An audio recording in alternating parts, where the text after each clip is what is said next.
Good evening and welcome to Daily Politics on Trust TV. I'm Hamza Idris. On this program, we present in-depth analysis of evolving political events and review critical government policies for national development. Tonight, we continue with the coverage of Nigeria's evolving security crisis amid debates at the U.S. Capitol in Washington, D.C. by members of the Congress. This is coming as Nigerians continue to witness a wave of attacks at home. On Friday, a unknown number of pupils were abducted by armed men from a Catholic school in the Niger State, marking the second school kidnapping in less than a week. The big question is, what is the antidote to Nigeria's worsening security crisis? We seek to find answers to this and more questions as the program unfolds. Before then, here is an update on some of the top political stories of the day. Former Vice President Atiku Abubakar has asked President Bola Tinubu to urgently declare a state of emergency on the security situation in Nigeria. Atiku made the demand on Friday in a statement posted on his social media handle. He was reacting to the abduction of students in Niger State. Atiku wondered why the Tinubu-led federal government is yet to take decisive action on the deteriorating security situation in the country. Governor Nathaniel Idris of Kebbi State has demanded explanations from the military authorities over the withdrawal of troops from Government Girls Comprehensive Secondary School, MAGA, shortly before the abduction of students and staff. According to the governor, soldiers reportedly left the school around 3 a.m. while the attackers struck less than 45 minutes later. Elsewhere in Niger State, the state government has accused the management of the St. Mary's School, Papiri, Agwara local government area of violating existing orders on school resumption due to security threat in the area. This comes following the abduction of students and staff from the school in the early hours of Friday. In a statement, Secretary to the State Government of Niger, Abubakar Usman, said following prior intelligence, the government directed closing of all boarding schools in the area, but the Catholic school affected defied the warning and reopened. The convicted leader of the proscribed indigenous people of Biafra, IPOB, Nnamdi Kanu, has reportedly been taken to a correctional center in Sokoto following his life sentence. Kanu's legal counsel, Aloy Ejimako, stated in a social media post on Friday that Kanu has been removed from the DSS custody. Kanu was convicted of terrorism charges by Justice James Omotosho of the Federal High Court, Abuja, on Thursday. Update of political and policy issues there. Now let's kickstart the main conversation tonight, focusing on Nigeria's security crisis and the way forward. Our guest is the President Society for Peace Studies and Practice, SPSP, Mr. Nathaniel Awuapila. I hope You got it, yes. All right, thank you. He's actually the chairman of the Coordinating Committee Forum on Farmer and Herder Relations in Nigeria. Thank you very much for coming to our studio. Thank you very much. I'm really pleased and honored to be here. President Society for Peace Studies and Practice. Yes. Do we have peace?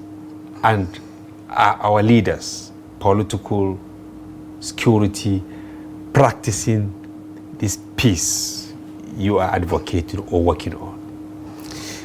Thank you very much. That's a very important question. Now, for those who are in the field of peace building, the common thing we say is that you don't have absolute peace. It's very often relative. So while in some parts of the country or some parts of the world, people are languishing, some people are mourning, there are some places where people feel very safe. They have electricity, they have a comfortable environment, they are not afraid of who is going to hit. But generally in the country, we'll say we don't have the peace we desire. Rather, our society is characterized by insecurity.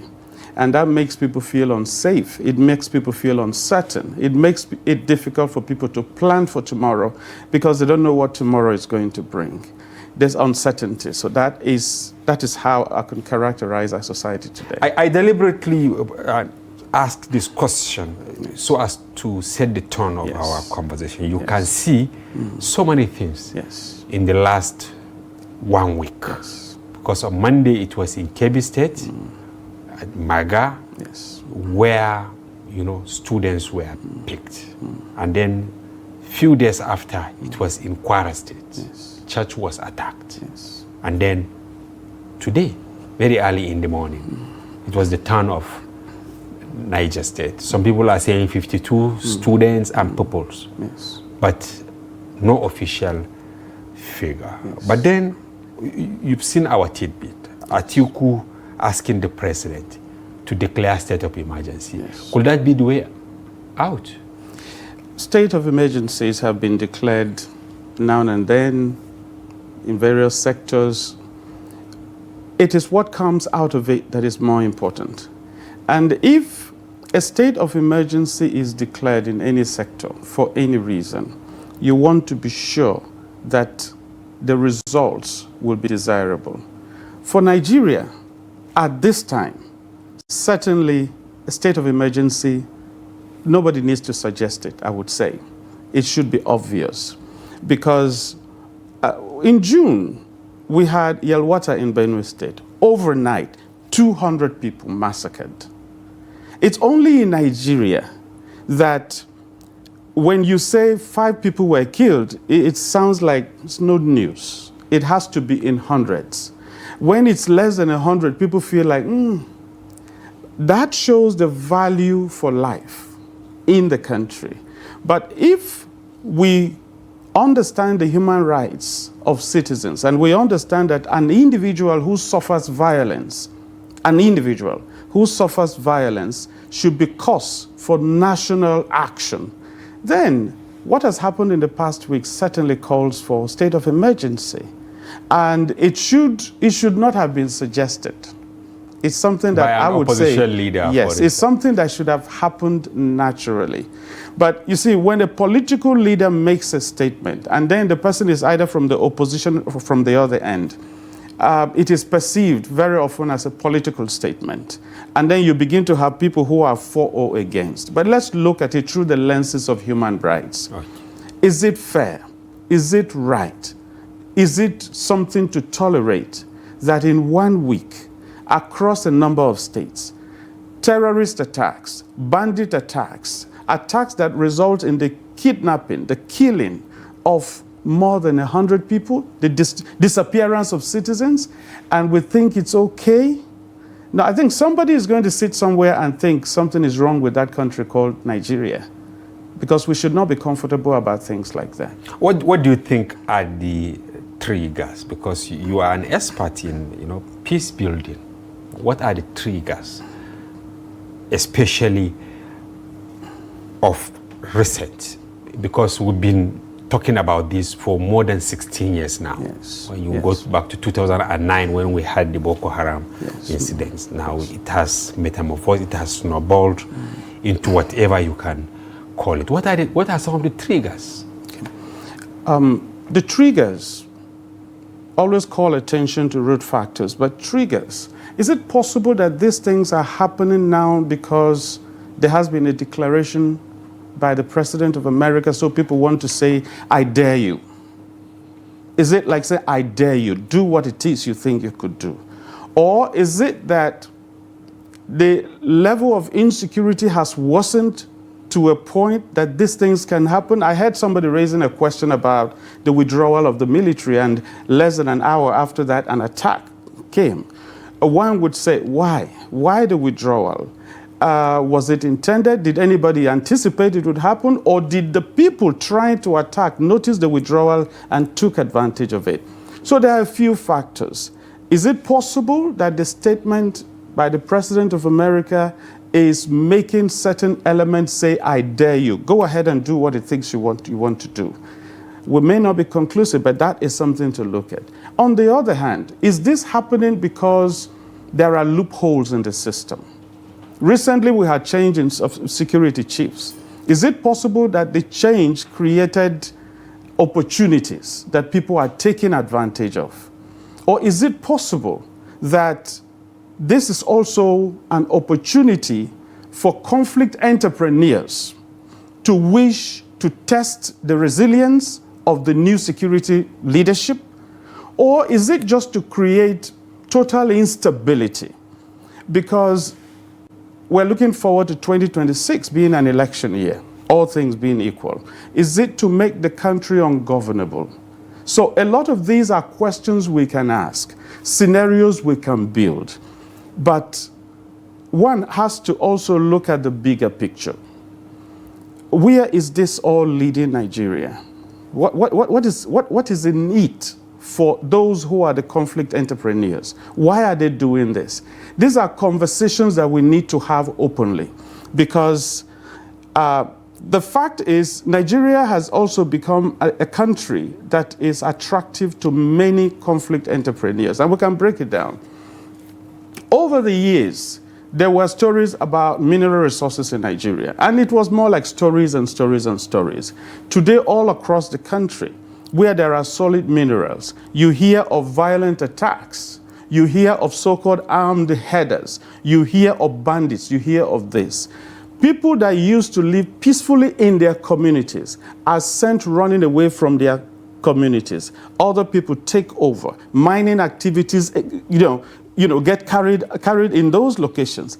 Is it that the business sector, some powerful forces in the business sector, are trying to destabilize the country so that they'll take advantage of the wealth of the country? These are questions. And the more we ask the questions, the more we discover that we need to sit and begin to think about options to address all of this. But I think that is what you do in your organization, Society for Peace Studies and Practice. Precisely. Where is the missing link between what you do in your society or organization and what is happening out there? Yes. So the Society for Peace Studies and Practice was established precisely to bring together the two, scholarship and practice. Like you would agree with me. Today in Nigeria, a lot of people go to school, study something, they come out, they are not able to practice. So this was a deliberate decision taken. By the way, it was established in the University of Ibadan. After a number of years of studying, reflecting on what Nigeria was, and getting out of the military regime, getting back into the democratic system, we had Professor Isaac Olawale Albert together with those he worked with, who, with necessary approvals, established a Peace and Conflict Studies program in the University of Ibadan. And they understood immediately that scholarship was one angle, but practice needed to be involved. So during the first years of the program, they would bring practitioners together to make sure there was cross-breeding of ideas. Eventually, the Society for Peace Studies and Practice was given birth to. It is a society that has individuals, organizations, associations, even security agencies, and so on. It tries to bring everybody that should be part of the conversation together. You ask, what is the missing link? Yes. I think the missing link is that you have donors, you have international organizations, you have professional societies such as SPSP that are striving to offer ideas, offer pathways to peace. But everybody is not looking in that direction. We have peace institutions in Nigeria, just like we have in every other part of the country. But Nigeria is still to have a peace policy. So for a country that desires peace, you should have a peace policy. And for many years, scholars, experts were put together to put a peace policy for Nigeria together. Why would Nigeria be 60-something years and there is no peace policy? It means government is not yet moving systematically in the direction to have peace entrenched in society. We have Institute for Peace and Conflict Resolution. We have other agencies. We have initiatives. But when they are scattered, when they are not coordinated, you would not have things right. As I celebrate the National Assembly for, waking up and deciding that they needed to have a focus on peace. So the National Assembly had, that's what they started. But what about the Senate? Because if it is the legislature, that the Senate, the National Assembly working together on the same issues, you would have policies that move us in a certain direction. So the missing link is that we are sometimes working at cross purposes. Sometimes we are saying we want peace and security, but we're not all moving in the direction to secure that peace and security for us. That's the missing link. We need to have, at the central level, policies that will move us in the direction.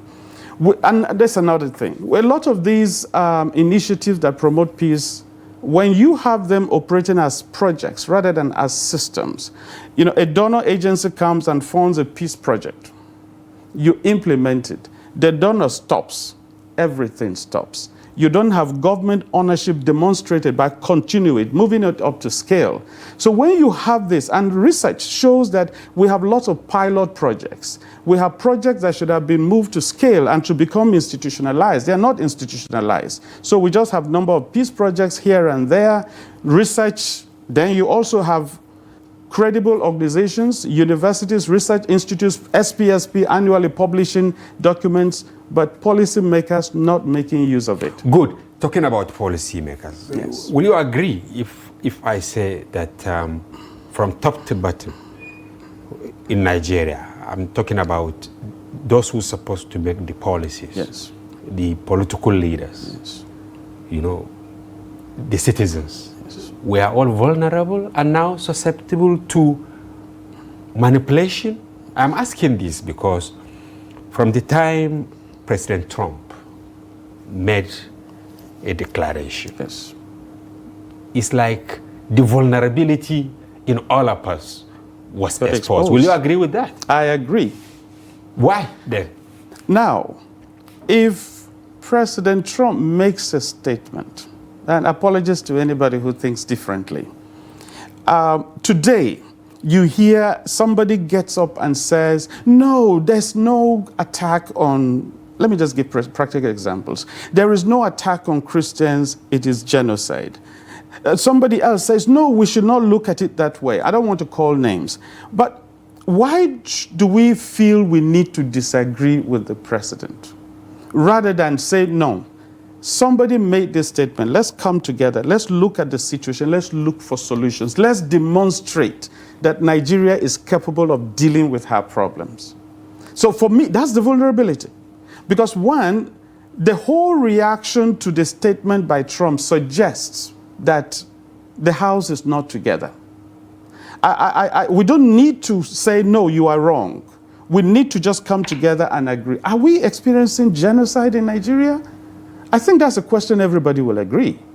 The disagreement will be... Okay, if people will agree, against who? Because I think that's right. Now, assuming yes. Trump put the narration yes. differently to yes. say there is genocide against Nigerians that's right. without actually profiling. Yeah. Do you think the reaction will be different? Or do you think what we are witnessing now will still be happening? Or there will be collective approach to resolving the problem? Yes, of course. If he had said there's genocide in Nigeria and people are being killed, I think the reaction would have been different. But you talked about vulnerability. The fact our sensibilities can easily be triggered by statements. I think if he said there's genocide against Christians and we have religious leaders, imagine they all came together and said, what is the situation? Quietly among themselves, without going out to argue, what is the situation? And they agree, there's genocide, it is true. Among themselves, without going to argue, among themselves to say, it is true. We have got Christians killed. In these places, we've got Muslims killed. We've got all of this. And I was happy when Israel came up and gave an alternative narrative. Israel said, yes, there's genocide, Christians are being killed, but moderate Muslims are being killed. I think that was an alternative narrative. Now, if they come out with one voice, religious leaders, coming out with one voice, the division at the grassroots among their followers would not be obvious because they would have come to present a common front. What happened is that government representatives are coming out and denying or arguing. Religious leaders are coming out and denying or arguing. Meanwhile, the vulnerable are getting killed every day. So I think you hit the nail on the head when you talked about vulnerabilities. And that is because we haven't really been working, I would say, I dare say, we've not really been working with the right set of priorities to keep Nigeria one, keep every citizen safe, protected, and assured of their rights. And on whose table should we now put this blame? Is it the clergy? Is it the political class? Or people like you who now see yourselves wise men, because going by the name of your society, and you say there are many of them. Is it that you are not cascading your findings so that, you know, those who are supposed to be making policies and all that will now see reason to say that we need to have a country before you even have any other thing? Is it the legislature, executive, or judiciary? I think we all bear the responsibility, and depending on how we look at the situation, we must all accept guilt, because none of us has done everything that should have been done all the time. There have always been gaps, and some of the wrong decisions are taken by people you expect should provide leadership, especially when you have most respected religious leaders disagreeing over matters there was no need for disagreement. Or you have scholars who should know disagreeing over issues when they should be looking for evidence base. It should be evidence. If you are scholars, you have the research, bring the evidence, top arguments. So we all bear the responsibility. With regard to peace and security in our country, I think somebody was right who said we have all the evidence.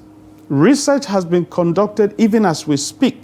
I mean, for the past 9 days, I have been in Benue State meeting with various stakeholders, UN agencies, interministerial bodies, all looking for solutions to the protracted conflict situation. So people are meeting. People are looking for solutions. Evidence is there. One of the gaps is utilizing the evidence.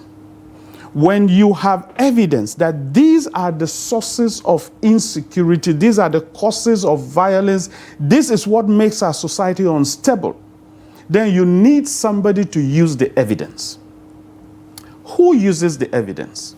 Policymakers, policy implementers, lawmakers at all levels. Today, the local government system is so weak they cannot respond to issues they should be the first responders. And so that's a gap. But so everything concentrates around the state and concentrates around the presidency. These are gaps that need to be addressed.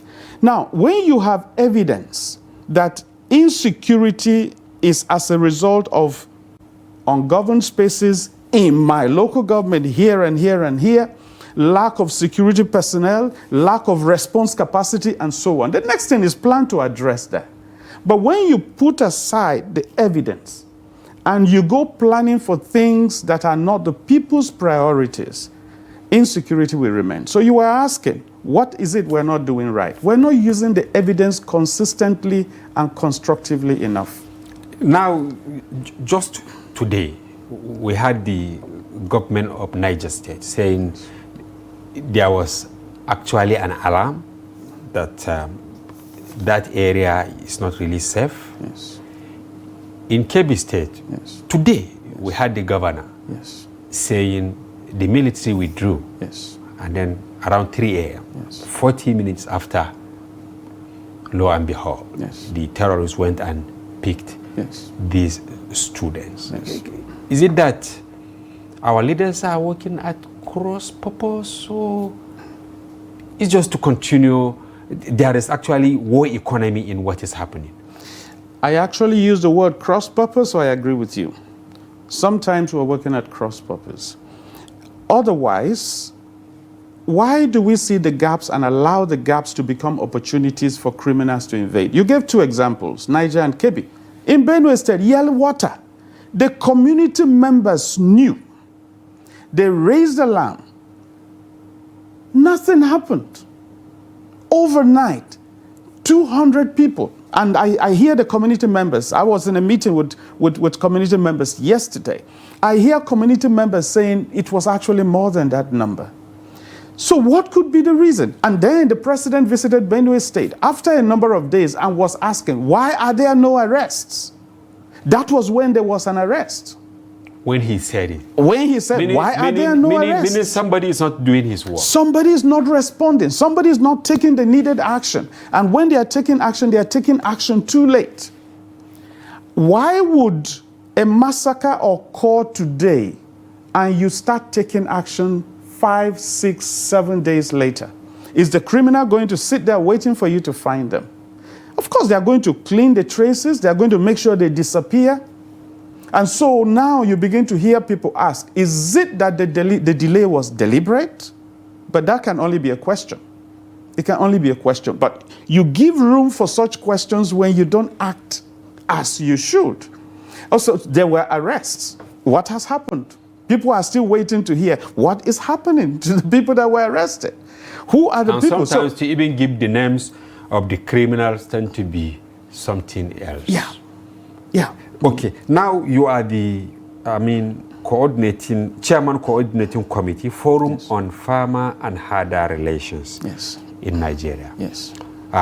This is timely to ask this question because it appears that people are playing the ostrich, taking the blame somewhere. Yes. Now, still going back to Trump, he's talking about genocide. What did you find out on farmer and herder relations? You remember a few years ago, and one thing I like your company, your organization about so much is you do investigate. You do a lot of investigations. So you're not just running after the news and getting them published. You want to investigate to get the whole story. But you recall a few years ago, farmer herder crisis, farmer arm the herders. That was the language until people in your constituency started saying, no, let us give appropriate names to these people. If a herder, we know who a herder is. Apologies to people who think differently, but we know who a herder is. Now, when somebody dresses like a herder but behaves differently, that person is not a herder, it's a criminal. We should give the right name to the actions. And if somebody dresses like a herder, but is a bandit, kidnaps somebody for ransom, demands hundreds of millions of naira, and gets it and disappears, that's not a herder. And so we have gotten used to using the wrong concepts in this field and confusing ourselves. The other one is the use of Fulani herdsmen. There have been arrests of some of the alleged herders, and it was found they were not Fulanis in terms of their ethnicity. So when we keep using words that tell the wrong story, people are going to be misled. And that was why in 2017, Search for Common Ground. So you were asking about the Forum on Farmer-Herder Relations. It has its origins in the actions taken by Search for Common Ground.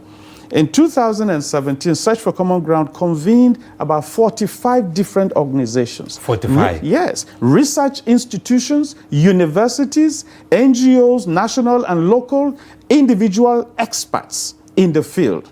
Some of them were even policymakers. We also had in some of the convenings, we had people somebody from the National Assembly that joined us. These are the people that were brought together. Now, the idea was to work to understand what is this farmer-herder issue. But one of the other things that the forum insisted on was that we should stop looking at farmers, herders. By the way, farmers, herders, they are all the same thing, isn't it? They're all farmers. It's just some are crop farmers, others are animal farmers, and so on. So we should stop looking at it as a matter of conflict, but look at it as a matter of relationship. Because if we begin to look, these farmers, these herders have a relationship that predates the conflicts they have experienced. So how do we move them from where they are to where it will be a relationship that is beneficial to their societies? So we did policy briefs, we carried out researches, we engaged in dialogues, we tried to look for options for better conversations, better communications. We reviewed certain laws that were put in place by governments. We even reviewed federal government laws, the Land Use Act. As a matter of fact, we found that the Land Use Act itself was a source of conflicts in Nigeria. And research has shown that it's really a lot of conflicts in Nigeria are rooted in the Land Use Act itself. This is something that is out there in the space. So these 45 organizations working together started offering options for overcoming the farmer header deadlock. Yeah. And it's still there. The forum is still there. It's a forum because, you know, the conversations continue. Search for Common Ground remains the convener, but it is now owned by all who are members. 45 organizations coming together, that's huge. But it comes back to the question you asked earlier. What's happening to the evidence that this forum has generated? Yes, on the shelves. Those who should act are not using it. I mentioned one or two of the findings. Yes. The triggers, of the conflict between the farmers and herders. Yes. Can you mention one or two? Okay, so yes. Climate change is a reality. We can deny it, but it's a reality. Now, some of the people moving from the Sahelian regions, where the aridity is higher, looking for pasture, they will naturally navigate to locations where they will find what they are looking for. And so climate change is a factor, an important factor.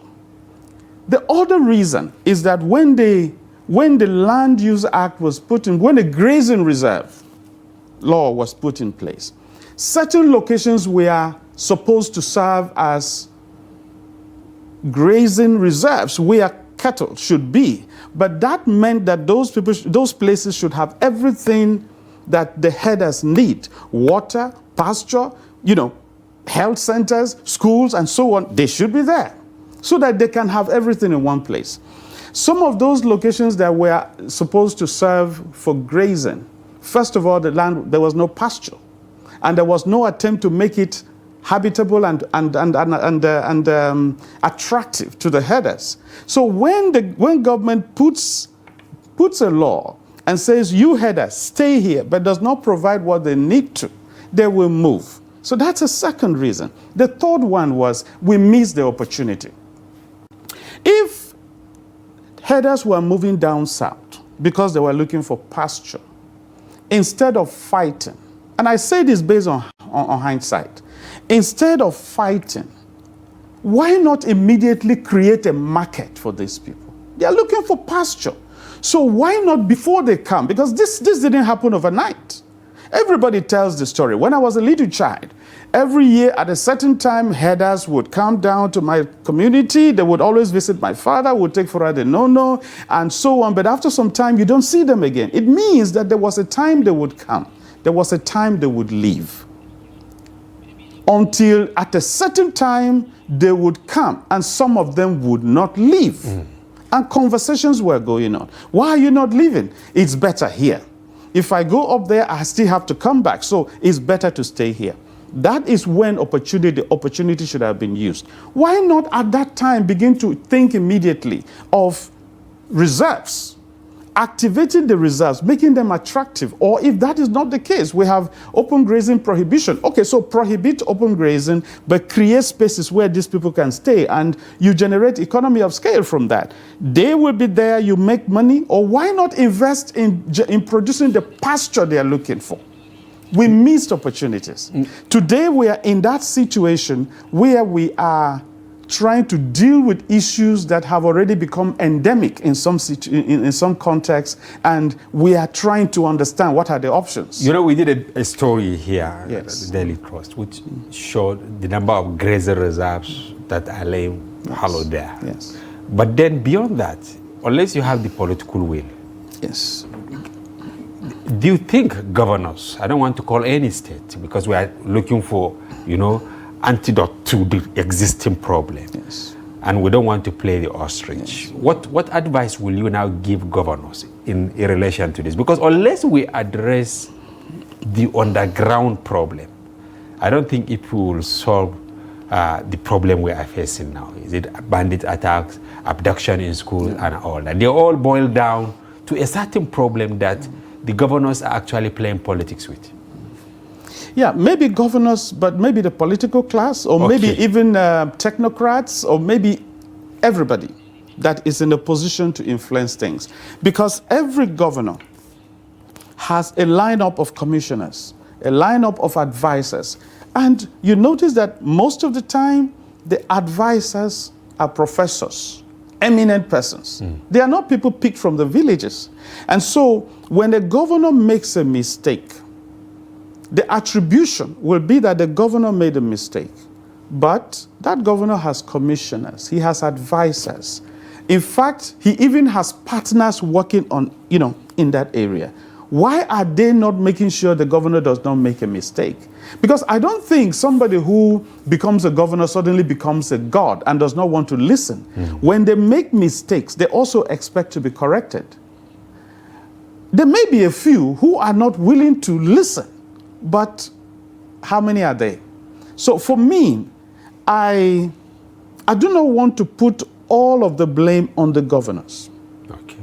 I place the blame on the seat of every appointee of a governor, appointee of a head of a ministry, any ministry, department, or agency who has been brought on board because that chief executive believes in the expertise of that individual.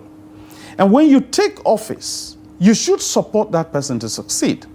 And if it is true that you're supporting that governor, supporting that minister, supporting that local government chairman, or supporting whoever it is, and you're not listening, prove that you're doing the job by resigning. Okay, now I'll get back to your association before we open the telephone line. Yes. Society for Peace Studies and Practice. You will hold a meeting in Ibadan, is that correct? Yes, this year. What difference will it make? Because Nigerians will say they are tired of meetings. We have so many committees, so many meetings in Abuja. In fact, sometimes we pack ourselves and even travel outside the country to go and take tea and all that. What difference? Have you made some difference? And what do you normally discuss? Because we are looking for solution now. It appears we have lost ideas. Do you have some new ideas that you think you will come up with so that policymakers will listen and then act on them? Yes. Last year at the Nigeria Defense Academy, we had a conference focusing on kinetic and non-kinetic approaches to managing insecurity. And I observed that conversations about use of non-kinetic approaches increased in Nigeria. I heard people frequently say, no, we need to go non-kinetic. And some of them were not even participants at the conference, but because of conversations after the conference. So these conferences always trigger conversations. They trigger perspectives, new perspectives around issues. This year, the 19th International Conference of the Society holding at the University of Ibadan is an opportunity to put the searchlight on economic challenges and the task of building sustainable peace in a globalized society. We've always discussed some of these issues, but we want to focus attention. If economic challenges are a big issue, then that is already a threat to peace, particularly sustainable peace. So you're planning to concentrate on economic issues? We want to look at the economic challenges on the one hand and how to build sustainable peace even in the face of those economic challenges. All right, thank you. Viewers will now open the telephone line for you to call and contribute to the conversation. Using the telephone lines that will be displayed on your screen. Please go straight to the point. We have a few minutes to wrap up the program. Okay, now it's like we are getting there. Beyond the issue of religion, ethnicity, or whatever. Do you think if our governors, the president, legislators and all that, give priority to economic empowerment as what you are planning to now discuss, the narrative will change if people are empowered? Yeah, economic empowerment is important, but sometimes what people need is bigger than the traditional concept of economic empowerment, we need to first of all understand what are the big issues. What are the underlying issues that are generating the economic challenges people face? Is it lack of jobs? Or is it lack of skills to access the jobs that are there? Or is it that there are resources? We're talking about mineral resources. Yes. So if we have people coming from abroad to harness them, to come and harness the resources we have, yeah. Is it that government is not investing in that? All right, let's take our first caller. Hello, welcome to the program. Hello. Good evening, sir. Yes, good evening. You are welcome to Daily Politics. Yeah, I can hear you, Hamza. I Yes. can hear you. Yes, go ahead. I can hear you also. What is the name? Your topic is quite germane and all the record. All right. Go My ahead. name is Sadan Shoaib. Okay. Your topic is quite germane, and your guest is an elder scholar who has brought up all that we have been hearing severally. Just like he has said. All we need to know, just the way he said it, there are so many books on the shelf gathering dust with proper recommendation right from 2003 to date. None of these have been looked into. Some of these places are government spaces. Take example of what is happening around you. Go to your village and find out. You see that some places, you can't see police station, you don't see clinic, you don't see road. People in the villages, in those hamlets, they are on their own. And from his presentation, he has said that we need to bring governance closer to the people. All right. Policymakers, they are not implementing the recommendation that people are doing. He talks about the kinetic and not kinetic system. The kinetic and not kinetic, whichever way you adopt, all the government spaces must be governed so that we can feel government presence. All these things will disappear naturally. But it's unfortunate. Everybody is running to Abuja, state capitals, leaving the local environment to their fate. All right, thank you. What we are seeing is not a surprise. Thank you very much. Thank you very much for calling. Now, but there is, this is just like in universities. Now, if you go almost all the universities, you see good projects. Yes. And all that Yes. on the shelf. Yes. You too, this is the 20th, right? 19th. Yeah, or the 19th. Yeah. 19th, yes. Now, who do you give your findings to? Very important question. I will answer that question by giving you an example of the array of people that we're bringing together to show that we want to make sure everybody who should act is in the hall, in the room listening. This year's conference, we have the special guest of honor as the chief servant of that state, the governor of Oyo State. We have traditional leadership being represented by the Olubadan of Ibadan land himself. We have political leaders. Chief Bisi Akande is going to be chairing the event. Other people supporting infrastructures for peace. They are Jumobi But is family. it national? Or It's international. I'm still coming. Okay. We have UN agencies. We have people. One of our partners is University of Portsmouth in the UK. They are going to feature on, in the conference, and some of them will be featuring virtually. So it's a hybrid conference. People can join from anywhere. We have partners all over who are going to participate. The presidency is going to be in that room. All right, we have another caller. Hello. Hello. Yes, good evening and welcome to Daily Politics. Good evening. I'm Paul calling from Port Harcourt. Okay, good. Okay, what is your take? How do we get out of the trouble we found ourselves in? I want to concerning the farmers and herders conflict. I remember when I was a little boy in Jos, I had some Fulani friends and all the way we relate in those days. I know that government as of then was making a plan to make sure that the herders are being met even inside the forest for education, for medication, and every other facilities that can make them to integrate into the society. And I know that there was budget, there was money made for that purpose. That everything swept under the carpet as a result of corruption. That is our problem. That is what is killing us today. Had you been those agendas were followed up and nurtured very well, we wouldn't have been where we are now, suffering headers and this and that, still talking about headers and farmers, conflict in this present time. The problem we have in this country is corruption. And that corruption that has been leading from since then is also still affecting us in some areas of our lives today, that's making us not to succeed in whatever policies that government is doing. So what I want to say is that the headers and farmers conflict is as a result of corruption. Let us ignore this the issue of climate changes and not how the rest, because there was a budget made for this when I was over 30 years before concerning this particular issue. All right. And this is where we are now. Okay, so thank you very much. This is my take on that. All right, thank you. Okay, you heard him. Corruption. So meeting. Don't you think we should go beyond that? Yes, we should go beyond that.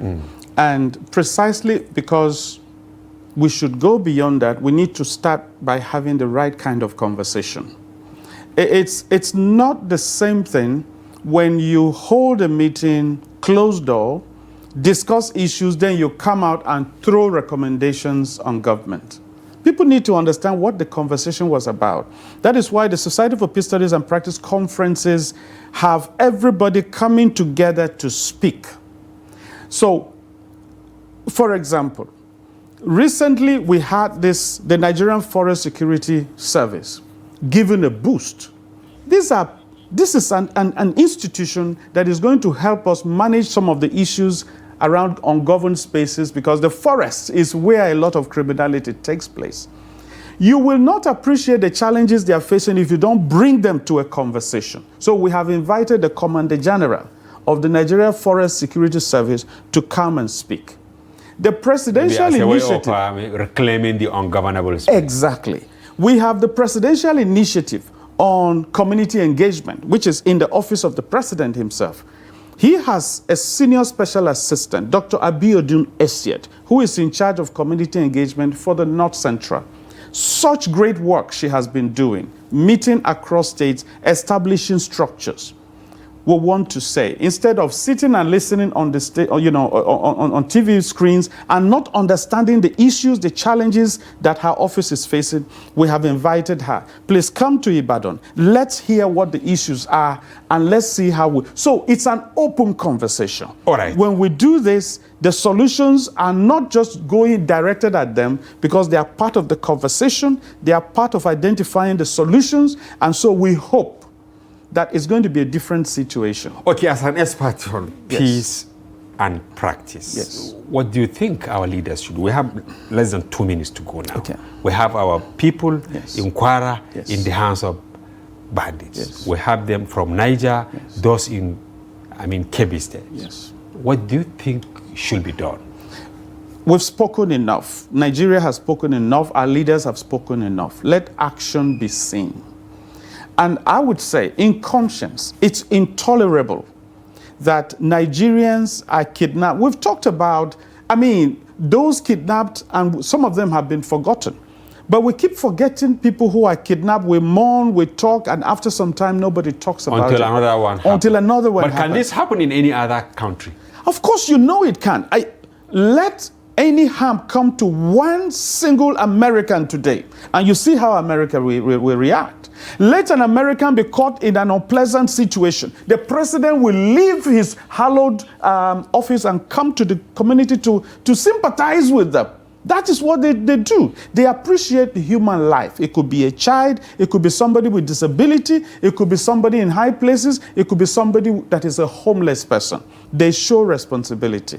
We should show that in Nigeria. All right, thank you very much, Mr. Nathaniel Awuapila, President, Society for Peace Studies and Practice, for coming to our program. Thank you so much. And we hope to have you some other time. Thank you so much. I'm so happy to be here. And viewers, that's a wrap on today's package. Thank you for being with us. Join us on Sunday for Sunday Politics. From here, I am Hamza Idris.